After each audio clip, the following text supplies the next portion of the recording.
बिस्मिल्लाहिर्रहमानिर्रहीम। अस्सलाम वालेकुम।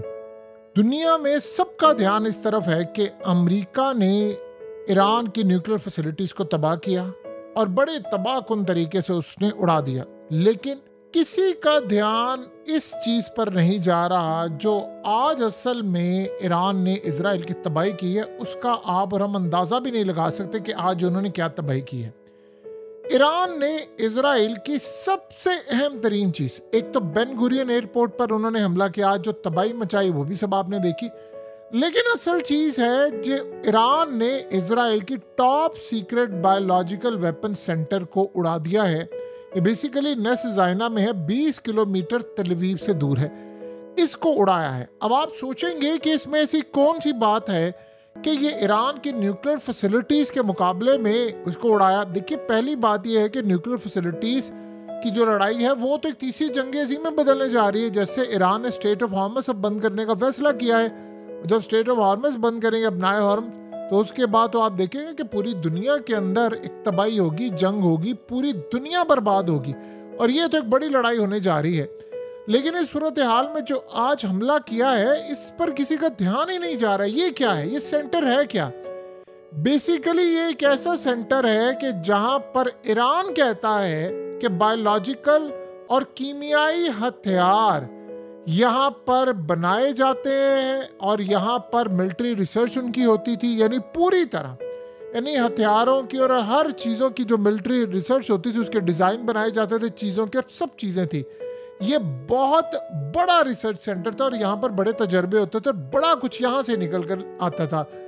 अब ये करता क्या था, ये जो वॉरफेयर है, यानी जो कीमियाई जंग है, जिसको ईरान, आपको पता है दुनिया में जो बायोलॉजिकल हथियार हैं इन पर पाबंदी है, लेकिन वो कहते थे कि ये जो बहुत सारे लोगों को आपको पता चलता है कि कुछ सुंघा कर मार देना, को किसी के खाने में कोई चीज़ चली जानी, कोई ऐसी चीज़ें, ईरान के अंदर बहुत सारे लोगों को मारा। दुनिया भर में जो इजराइल की एजेंसी मोसाद ऑपरेशन करती है, यानी किसी से मिले और उसके बाद उस बंदे के साथ आहिस्ता आहिस्ता मरना शुरू हो गया, सारी रिसर्च, सारा कुछ यहाँ पर होता था। और इस सूरत हाल के अंदर इजराइल के लिए ये सबसे, यानी समझ ले दुनिया की तमाम चीज़ों से बढ़कर महबूब ये चीज़ थी जिसको इन्होंने उड़ा दिया है।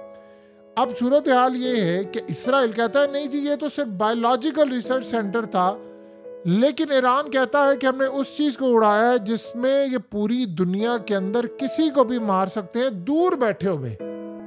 यानी उसमें ऐसी चीज़ें हैं कि फिजा के अंदर आपको छोड़ दें और आप छोड़कर चले जाएं और उस जगह पर कोई बंदा आता है और वो मर जाता है। इस तरह बहुत सारी चीज़ें, बड़ी डिटेल है इसमें।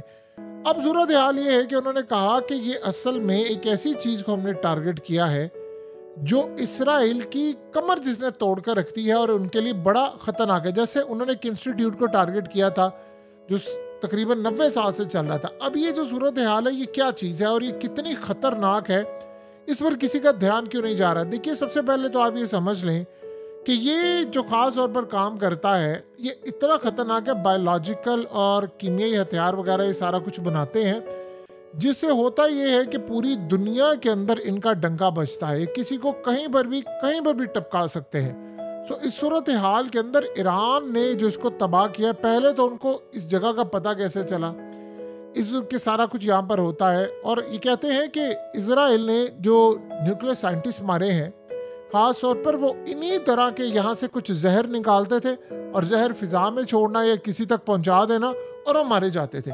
तो यहाँ पर वो कहते हैं कि उन्होंने बताया है कि हम तुम्हारे शैडो, तुम्हारे साए को भी मार सकते हैं, यानी खाली हम तुम्हारे फौजियों को नहीं मारते या हम तुम्हारे लोगों को नहीं मारते, हम तुम्हारे साए को भी मार सकते हैं। अब यहाँ पर होता क्या था, यहाँ पर वायरोलॉजी, टेक्सोलॉजी और बहुत सारी चीज़ें, एक्सपेरिमेंट यहाँ पर होते थे। तो लिहाजा इस सूरत हाल के अंदर मुस्तकबिल के जो हमले होने हैं, जो फ़िज़ा के अंदर ऐसी आपने चीज़ें भेजनी हैं, बीमारियाँ और बहुत सारा कुछ होता है। अब ईरान कहता है कि यहाँ पर ही सारा काम होता था, तो हमने इसको तबाह कर दिया है।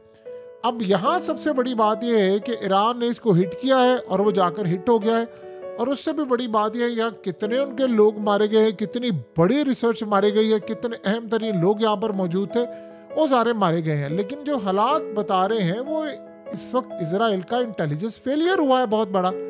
देखिए, ईरान के बारे में तो ये बात समझ आ गई है ना कि आज सारी दुनिया के अंदर ये मामला सामने आ गया कि ईरान ने अपनी न्यूक्लियर फैसिलिटीज़ को मूव कर लिया था। वो तस्वीर भी सबने देख ली, मनाजिर सब कुछ देख लिए।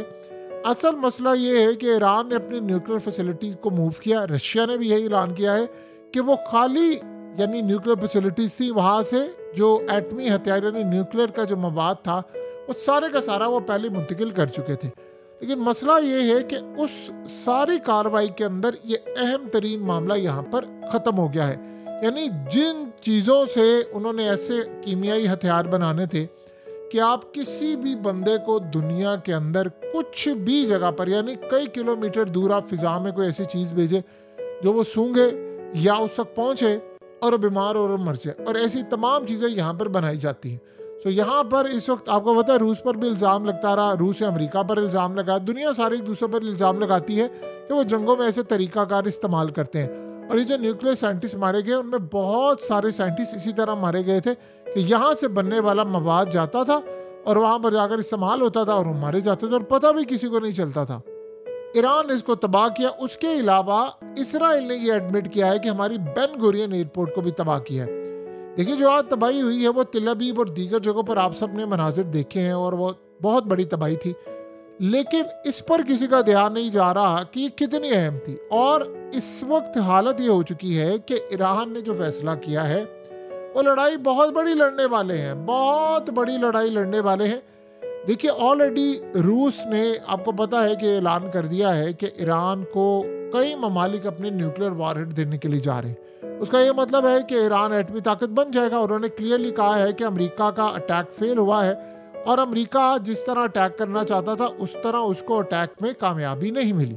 सो ये जितने सारे का सारा मामला आपको नज़र आता है वो क्लियरली बता रहा है कि एक बहुत बड़ी तबाही जो है वो दरवाजे पर इस वक्त दस्तक दे रही है और वो इंडिकेट कर रही है कि हालात किस जानिब जाने वाले हैं। तो यहाँ पर ये सबसे अहम तरीन चीज़ इनकी तबाह हुई है और इसराइल को कई साल पीछे धकेल दिया। उनकी रिसर्च तबाह हो गई, उनके एक्सपेरिमेंट्स तबाह हो गए, उनका सब कुछ यहाँ पर आज तबाह हुआ है। अब ईरान करने क्या जा रहा है?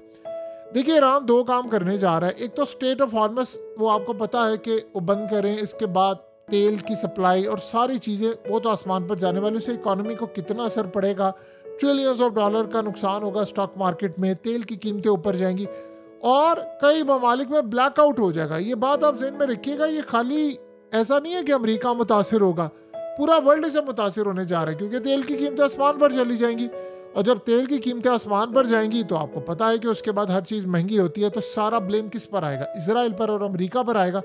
तो ये चाहेंगे कि हम यहाँ से रास्ता खोलने के लिए आए। ये तो एक लड़ाई होने के लिए जा रही है। लेकिन उसके अलावा जो ईरान कोशिश कर रहा है कि अगर वो इस तरह के बायोलॉजिकल सेंटर को उड़ा सकते हैं तो वो किसी जगह कहीं भी कुछ भी उड़ा सकते हैं। अब जाहिर सी बात है उन्होंने इसराइल की डिमोना फैसिलिटीज़ को टारगेट करना है, तो अब वो अगला निशाना उसको बनाने के लिए पूरी तरह तैयार है। जो उन्होंने करना था वो कर लिया उन्होंने, यानी अमेरिका अब ये सोच रहा है कि इसके बाद जंग खत्म हो जाएगी। जंग तो अब शुरू होगी और अब अमेरिका के खिलाफ होगी। देखिए सबसे पहले तो ईरान की पूरी कोशिश होगी कि हम इसराइल का ख़ास तौर पर डिमोना तबाह करें। जब तक वो डिमोना तबाह नहीं करेंगे तब तक कोई सूरत हाल समझ नहीं आएगी और इसके लिए उनके पास मिसाइल हैं जो डायरेक्टली जाकर हिट कर सकते हैं। देखिए दुनिया ने अब ये रियलाइज़ किया है कि इसराइल का वजूद और इसराइल के हथियार ये पूरे वर्ल्ड के लिए ख़तरा है। अगर इसराइल में ताकत बढ़ी जाती है यानी वो ताकत पकड़ते हैं तो दुनिया में बेसुकूनी है और अमन नहीं होगा। तो लिहाजा अब इसराइल को कमज़ोर करने के लिए डिमोना को टारगेट करना पड़ेगा। तो इस वक्त सिनेरियो ये है कि आज पहली दफ़ा जो खैबर शिकन मिसाइल इस्तेमाल किए ईरान ने वो क्लियरली बता रहे हैं कि उसको दुनिया की कोई ताकत नहीं रोक सकती। तो अगर डिमोना को हिट करे हिट कर देंगे। अब ये सारे कह रहे हैं कि जी वो ईरान की न्यूक्लियर फैसिलिटीज ईरान ने कैसे अपना मटीरियल मवाद निकाल लिया। आप एक छोटी सी बात समझे, सबसे अहम बात, अगर इजराइल ने निवातम बेर से F-35 तैयारे अपने मुंतकिल कर दिया है साइप्रस में कि ईरान ने हमला करना है, तो क्या आपको लगता है कि ईरान ने अपना एटमी प्रोग्राम बचाया नहीं है? उन्होंने सारा मटीरियल मुंतकिल नहीं किया, वो इंतज़ार में बैठे हुए थे कि डोनाल्ड ट्रंप ऑर्डर देगा, डोनाल्ड ट्रंप आकर क्लेम करेगा मैंने जी ये उड़ा दिया, मैंने वो उड़ा दिया, और चुप करके वो मुंह देखते रहेंगे। ऐसा नहीं था, वो भी पूरी तरह तैयार थे। जाहिर सी बात है चाइना की उनको मदद थी, रशिया की मदद थी। असल में अब लड़ाई का जो असल मार्का है वो सामने आने वाला है, जो होने जा रहा है। अमेरिका के खिलाफ जो जंग होगी वो कई साल अब लड़ी जाएगी। आप अफगानिस्तान की जंग को देख रहे हैं, ये उससे करोड़ गुना ज़्यादा भयानक होगी, क्योंकि इसमें अमेरिका की नेवी मुकम्मल तौर पर तबाह होगी। और अगर ईरान ने अमेरिका की नेवी, उनके एयरक्राफ्ट कैरियर, वॉरशिप्स को तबाह कर दिया, तो आप ये समझ लें फिर उसके बाद तमाम की तमाम आसानी चाइना के लिए होगी समंदरों के रास्ते में, कि वो अमेरिका के एसेट्स अगर यहीं पर तबाह हो जाते हैं तो फिर उनको ताइवान आने का मौका नहीं मिलेगा, और चाइना इस अपॉर्चुनिटी को कभी ज़ाया नहीं करेगा।